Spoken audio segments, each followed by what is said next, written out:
नमस्कार, स्वागत है आप सभी का हमारे इस बुलेटिन में। आपके साथ मैं अंजलि झा। तो चलिए बुलेटिन की शुरुआत करेंगे, लेकिन इससे पहले अभी की क्या कुछ अपडेट है, दिन भर क्या कुछ बड़ी खबर रहने वाली है, उस पर नजर डाल लेते हैं। 4 जून को अयोध्या में राम मंदिर का दर्शन कर सकेंगे एलन मस्क के पिता एरल मस्क। आज पश्चिम बंगाल के दौरे पर पीएम मोदी होंगे। 1010 करोड़ के प्रोजेक्ट का होगा शिलान्यास। एलन मस्क ने डोनाल्ड ट्रंप प्रशासन को दिया इस्तीफा। टूट गए एलन मस्क और ट्रंप की जोड़ी, अमेरिका सरकार से अलग हुए टेस्ला सीईओ। अमेरिकी की कोर्ट ने ट्रंप के लिबरेशन डे टैरिफ पर लगाई रोक।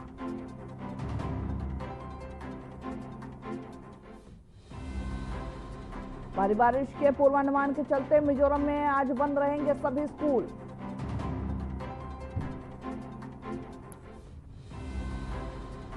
सुबह ईरान के दक्षिणी इलाके में भूकंप के तेज झटके, रिक्टर स्केल पर 5.5 मापी गई तीव्रता। पीएम मोदी का बंगाल दौरा, आज 1010 करोड़ की गैस परियोजनाओं का करेंगे शिलान्यास।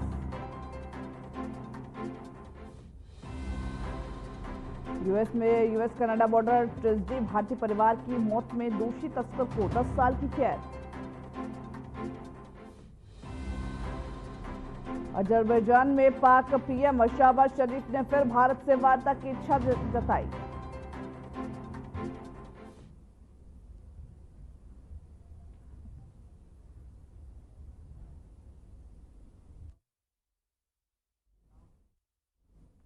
तो चलिए अब बुलेटिन की ओर रुख कर लेते हैं, जहां पर सिक्किम प्रधानमंत्री नरेंद्र मोदी वीडियो कॉन्फ्रेंसिंग के थ्रू जुड़े थे सिक्किम में, और साथ ही उस दौरान उन्होंने क्या कुछ कहा वो पहले आपको सुनवाते हैं, फिर बुलेटिन में आगे बढ़ेंगे। एक भरोसा था, जब सबकी आवाज सुनी जाएगी, सबके हक सुरक्षित होंगे, तो विकास के एक जैसे मौके मिलेंगे। आज मैं कह सकता हूं कि सिक्किम के एक एक परिवार का भरोसा लगातार मजबूत हुआ है और देश ने इसके परिणाम सिक्किम की प्रगति के रूप में देखे हैं। सिक्किम आज देश का गर्व है। इन 50 वर्षों में सिक्किम प्रकृति के साथ प्रगति का मॉडल बना, बायोडायवर्सिटी का बहुत बड़ा बगीचा बना, 100% ऑर्गेनिक स्टेट बना, कल्चर और हेरिटेज की समृद्धि का प्रतीक बनकर सामने आया। आज सिक्किम देश के उन राज्यों में है जहां प्रति व्यक्ति आय सबसे अधिक है।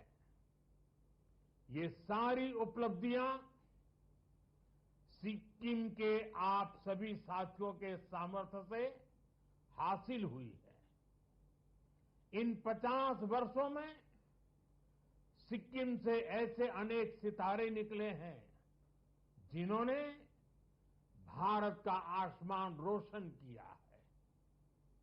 यहां के हर समाज ने सिक्किम की संस्कृति और समृद्धि में अपना योगदान दिया है। साथियों, 2014 में सरकार में आने के बाद मैंने कहा था, सबका साथ सबका विकास। भारत को विकसित बनाने के लिए देश का संतुलित विकास बहुत जरूरी है।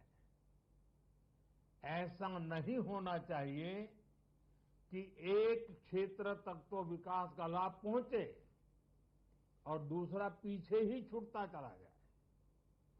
भारत के हर राज्य, हर क्षेत्र की अपनी एक खासियत है। इसी भावना के तहत बीते दशक में हमारी सरकार नॉर्थ ईस्ट को विकास के केंद्र में लाई है। हमें एक्ट ईस्ट के संकल्प पर एक्ट फास्ट की सोच के साथ काम कर रहे हैं। अभी कुछ दिन पहले ही दिल्ली में नॉर्थ ईस्ट इन्वेस्टमेंट समिट हुई। इसमें देश के बड़े बड़े इंडस्ट्रियलिस्ट, बड़े बड़े इन्वेस्टर शामिल हुए। उन्होंने सिक्किम सहित पूरे नॉर्थ ईस्ट में बहुत बड़ी इन्वेस्टमेंट की घोषणा की है। इससे आने वाले समय में सिक्किम के नॉर्थ ईस्ट के नौजवानों के लिए यहीं पर रोजगार के अनेक बड़े अवसर तैयार होने वाले हैं। साथियों, आज के इस कार्यक्रम में भी सिक्किम की फ्यूचर जर्नी की एक झलक मिलती है। आज यहां सिक्किम के विकास से जुड़े अनेक प्रोजेक्ट्स का शिलान्यास और लोकार्पण हुआ है। इन सारे प्रोजेक्ट से यहां हेल्थ केयर, टूरिज्म, कल्चर और स्पोर्ट्स की सुविधाओं का विस्तार होगा। मैं आप सभी को इन सारे प्रोजेक्ट्स के लिए ढेर सारी बधाई देता हूं। साथियों, सिक्किम समेत तो सिक्किम से सुन रहे थे आप प्रधानमंत्री नरेंद्र मोदी को। बढ़ते हैं अगली बड़ी खबर की ओर। पीएम मोदी का आज से 4 राज्यों का दौरा है। आज पश्चिम बंगाल के भी दौरे पर पीएम मोदी जाएंगे। 1010 करोड़ के प्रोजेक्ट का शिलान्यास होगा। बड़ी खबर आपको बता रहे, जहां पर पश्चिम बंगाल के दौरे पर भी आज प्रधानमंत्री नरेंद्र मोदी जाएंगे, जहां पर 1010 करोड़ के जो प्रोजेक्ट्स है उनका शिलान्यास करते हुए प्रधानमंत्री नजर आएंगे। 4 राज्यों के दौरे पर हैं। चारों राज्यों के दौरे बेहद अहम माने जा रहे प्रधानमंत्री नरेंद्र मोदी के। तो इस दौरान ही तमाम ऐसे फैसले हैं, तमाम ऐसी परियोजना है कि जिसकी सौगात जनता को देते हुए नजर आएंगे।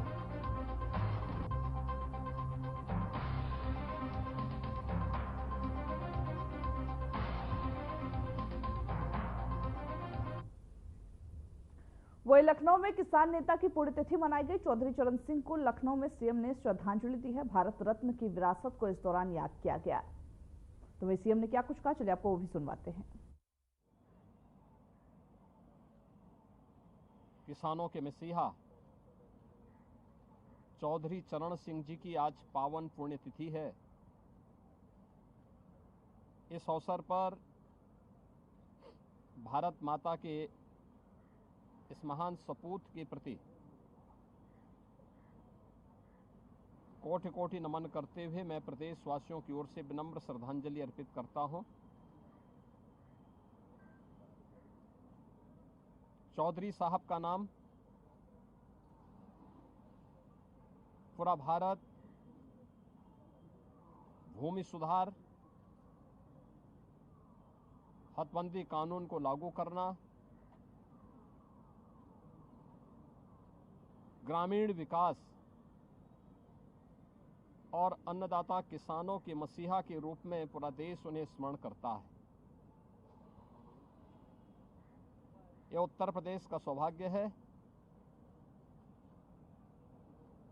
कि चौधरी साहब का सानिध्य उत्तर प्रदेश वासियों को एक लंबे समय तक प्राप्त हुआ। उत्तर प्रदेश के मुख्यमंत्री के रूप में उत्तर प्रदेश के अंदर भूमि सुधार संबंधी, ग्रामीण विकास संबंधी, शासन की शुचिता और पारदर्शिता संबंधी जो कदम उन्होंने उठाए थे, उसकी गूंज आज भी हमारे गांवों में किसानों से और समाज के प्रत्येक तबके से सुनने और देखने को मिलती है। देश के प्रधानमंत्री के रूप में, उप प्रधानमंत्री के रूप में, गृह और वित्त जैसे मंत्रालयों का दायित्व भी चौधरी साहब ने निर्वहन किया। चौधरी साहब 29 मई 1987 को अपने नश्वर काया से मुक्त होकर वे दिवंगत हुए। आज उनकी पावन पुण्यतिथि है। प्रधानमंत्री मोदी जी के नेतृत्व में पिछले 11 वर्षों में ग्रामीण विकास और अन्नदाता किसानों के उत्थान के लिए जो कदम बढ़ाए गए हैं, यह युगांतरकारी साबित हो रहे हैं। मैं इस अवसर पर चौधरी साहब की स्मृतियों को नमन करते हुए प्रदेशवासियों की ओर से उन्हें विनम्र श्रद्धांजलि अर्पित करता हूं।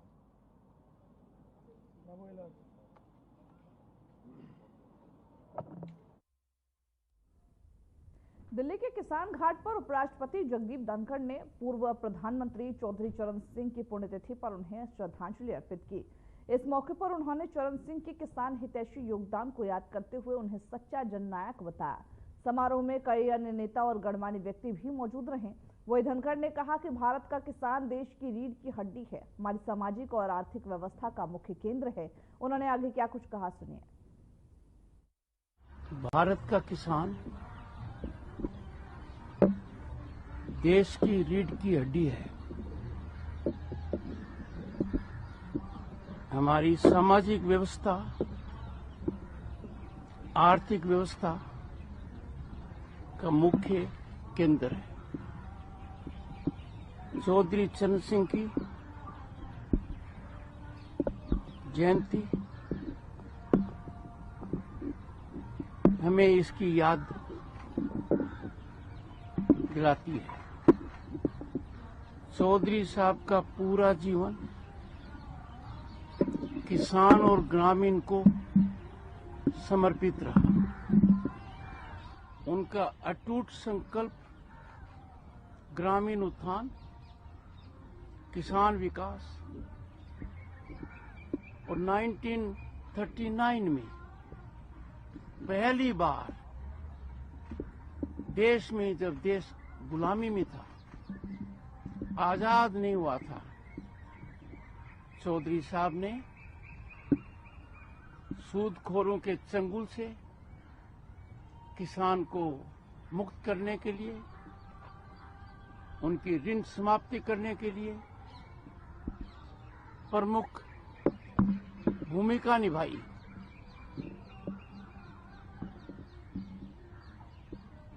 उसके बाद 1952 में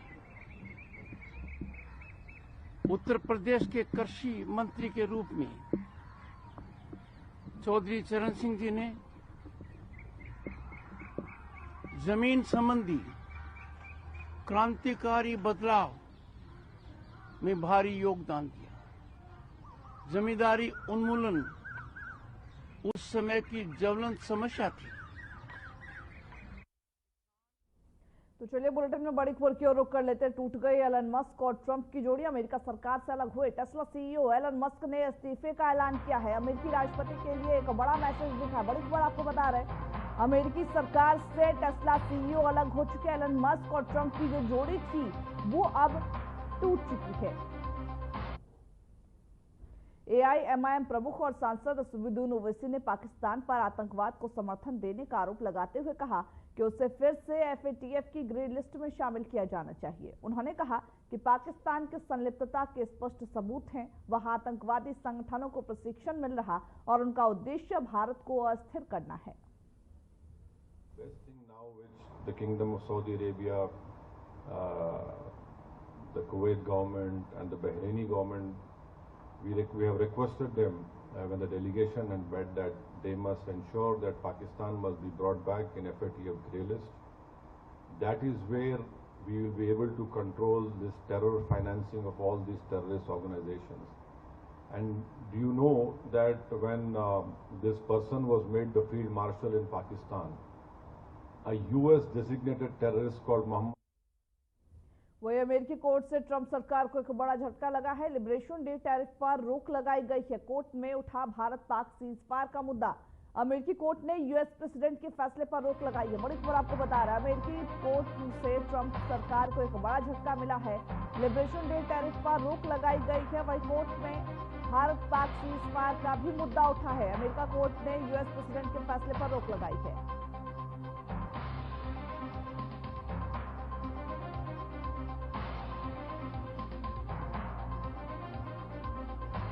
लिबरेशन डे टैरिफ पर रोक लगाई गई है। कोर्ट में भारत पाक सीज फायर जो है उसका भी मुद्दा उठा है।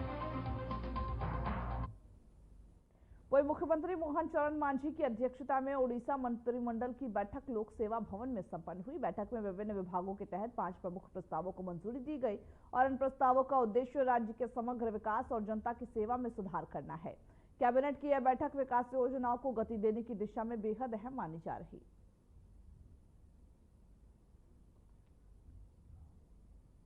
वही मिजोरम में लगातार बारिश हो रही है, जिसको लेकर के भारी बारिश का अलर्ट जारी किया गया है। जिला प्रशासन के द्वारा ये नोटिस जारी किया गया। सरकार ने सभी जो स्कूल थे उनको बंद कर दिया हालातों को देखते हुए। तो मिजोरम में लगातार बारिश हो रही है, इसी के मद्देनजर मिजोरम सरकार ने भी एक बड़ा फैसला लिया है और भारी बारिश का अलर्ट जारी करते हुए स्कूलों को बंद कर दिया।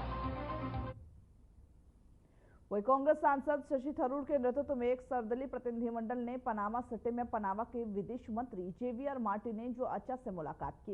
इस दौरान दोनों देशों के बीच द्विपक्षीय सहयोग को बढ़ावा देने उसके उपायों पर चर्चा की गई।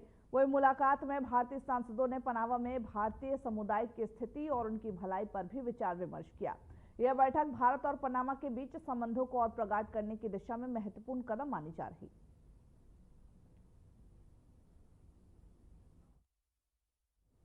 वही भूकंप के झटकों से एक बार फिर धरती कांपी है। भूकंप के झटकों से हिली ईरान की धरती। रिक्टर स्केल पर 5.5 तीव्रता मापी गई है। दहशत में घरों से लोग भागते हुए नजर आए। भूकंप के झटकों से एक बार फिर धरती कांपी है। दरअसल आपको बता दें कि जो भूकंप थी उसकी तीव्रता काफी मापी गई, जिसकी वजह से लोग जो थे वो घरों से बाहर निकलते हुए नजर आए।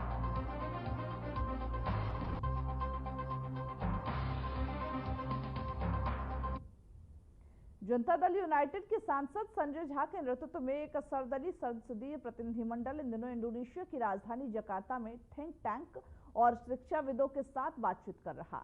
इस कार्यक्रम में भाग ले रहा। वही साथ ही साथ बताते ये भी चले कि इस कार्यक्रम का जो उद्देश्य है वो भारत और इंडोनेशिया के बीच शैक्षिक और बौद्धिक सहयोग को बढ़ावा देना है। प्रतिनिधिमंडल में विभिन्न राजनीतिक दलों के सदस्य शामिल है जो दोनों देशों के आपसी संबंधों को मजबूत करने के लिए विचार विमर्श कर रहे हैं। इस पहल से दोनों देशों के बीच सांस्कृतिक और साथ ही साथ शैक्षिक संबंधों में भी वृद्धि की संभावना है।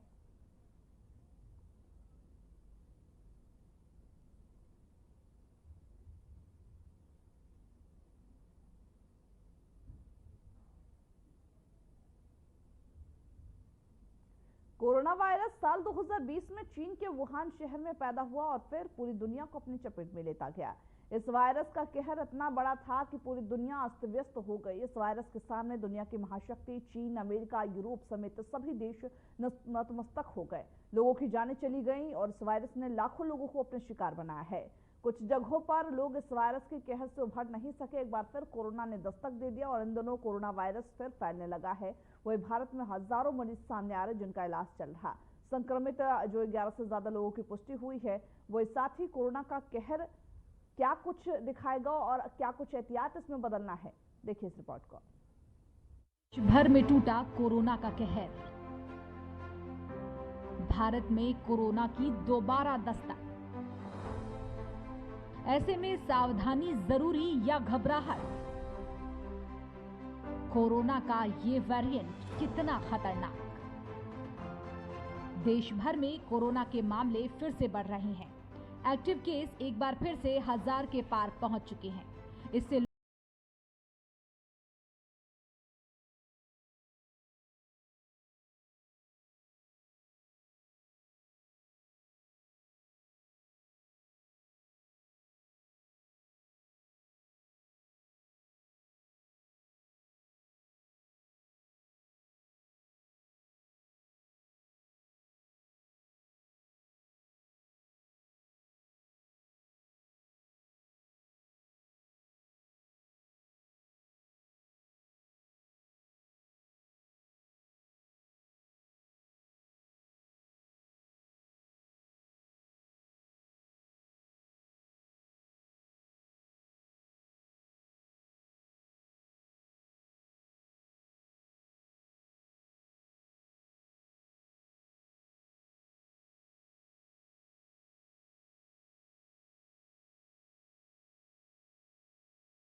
अपना लें। लिहाजा आपकी रोजमर्रा की लाइफस्टाइल में थोड़े से बदलाव लाकर आप वायरस से बच सकते हैं। ऐसे में जो लोग हर दिन घर से बाहर निकलते हैं, खासकर ऑफिस जाने वाले, उन्हें ज्यादा सतर्क रहने की जरूरत है। अगर आप भी घर से बाहर आते जाते हैं तो कोरोना से बचाव के तरीके फिर से एक बार याद कर लीजिए, जान लीजिए, क्योंकि जानकारी ही बचाव है। सबसे पहले आपको दूरी बनाकर रखनी है। जब भी संभव हो लोगों से कम 1 मीटर की दूरी बनाए रखें। भीड़ भाड़ वाले इलाकों में जाने से बचें। दूसरा, मास्क लगाना ना भूलें। अगर आप भीड़ में हैं या बंद जगह पर हैं तो N95 मास्क पहनें। ये मास्क अच्छी तरह फिट होना चाहिए और इस्तेमाल के बाद उसे सही तरीके से रखें या फिर फेंक दें। तीसरा, खांसी, बुखार, जुकाम में अलर्ट रहें। अगर आपको बुखार है, खांसी है या फिर गले में खराश या फिर थकावट जैसे लक्षण नजर आए तो फौरन डॉक्टर से संपर्क करें। हाथ साफ करें। हाथों को साबुन और पानी से अच्छी तरह साफ करें। अगर आप किसी ऐसी जगह हैं जहां हाथ धोना मुश्किल है तो अपने साथ अल्कोहल बेस्ड सैनिटाइजर जरूर रखें और उससे अपने हाथ साफ करें। खाना खाने या चेहरा छूने से पहले हाथों को जरूर साफ करें। ऑफिस पहुंचकर ऑफिस से घर आने के बाद भी हाथ जरूर धोएं। मुंह को ढक लें। छींकते खांसते वक्त कोहनी या टिश्यू से अपने मुंह और नाक को ढकें। इस्तेमाल किए हुए टिश्यू को फौरन डस्टबिन में फेंकें और हाथ धोएं। सतहों को सैनिटाइज करें। अपने ऑफिस डेस्क, कंप्यूटर और मोबाइल फोन को नियमित रूप से डिसइंफेक्टेड वाइप से साफ करें। चेहरा न छुएं। अगर आपको ये लगता है कि आपके हाथ साफ नहीं हैं तो आंख, कान, नाक, मुंह बिल्कुल न छुएं। इम्यूनिटी बढ़ाएं। कोविड-19 से लड़ने के लिए इम्यूनिटी मजबूत बेहद जरूरी है। ऐसे में आपको अपनी डाइट सुधारनी होगी। इसमें विटामिन सी, जिंक, प्रोटीन से भरपूर डाइट लेनी होगी, खूब सारा पानी पीना होगा और रोज एक्सरसाइज जरूर करनी होगी, खासकर लंग्स के लिए। तो आपको लगा नहीं रहे, न ही फिलहाल डरने की जरूरत है। हाँ, सतर्क रहना जरूरी है, मास्क पहनना जरूरी है, भीड़ से बचना जरूरी है और अपने स्वास्थ्य का ध्यान रखना बेहद जरूरी है। Bureau report. तो चलिए, खबरों के हमारे इस बुलेटिन में बस इतना ही। मुझे दीजिए इजाजत। नमस्कार।